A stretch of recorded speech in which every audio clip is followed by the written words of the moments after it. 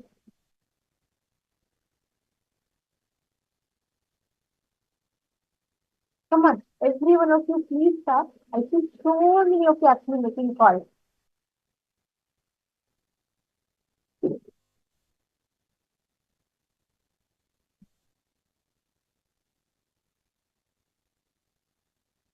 I request every one of you to share. How many of you, what is the sign, how is all experiencing, how is all manifesting? What is your experience like when you're calling?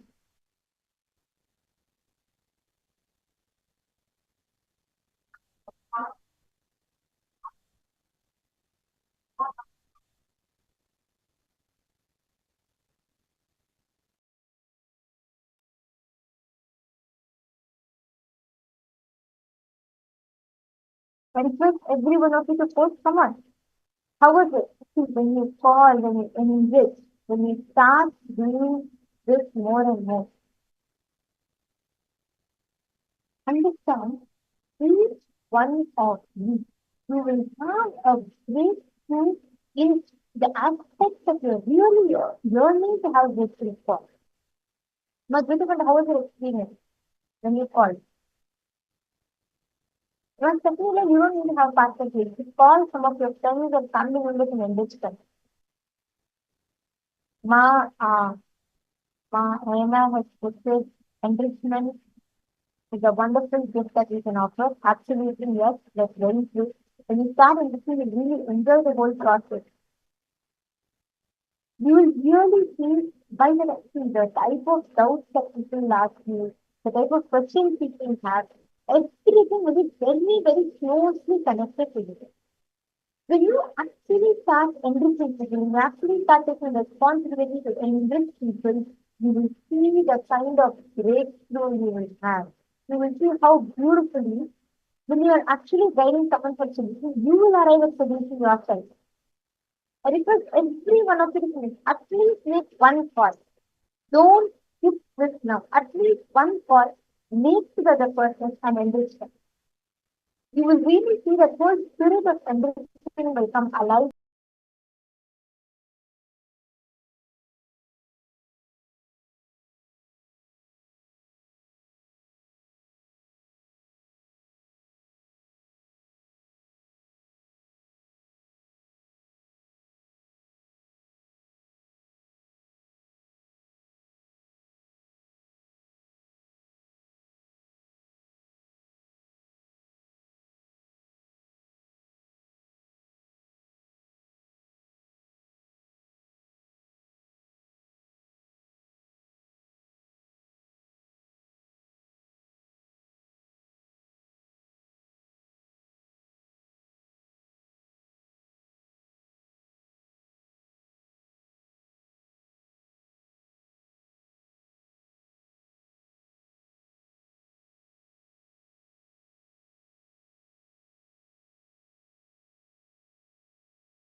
Now, all the participants, let all get ready to receive this initiation of enriching, living advaita, literally manifesting the state of oneness in today's lesson.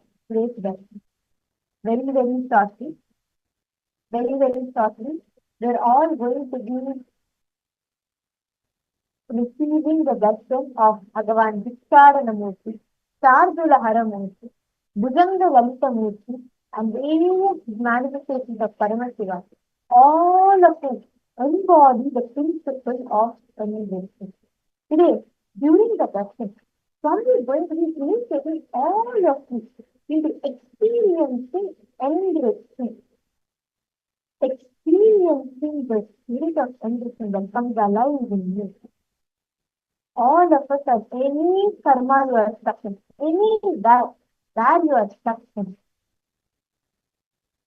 All of you will have a breakthrough in that. So many of you posted, right? You want to have a breakthrough in wealth, in health, in your relationships.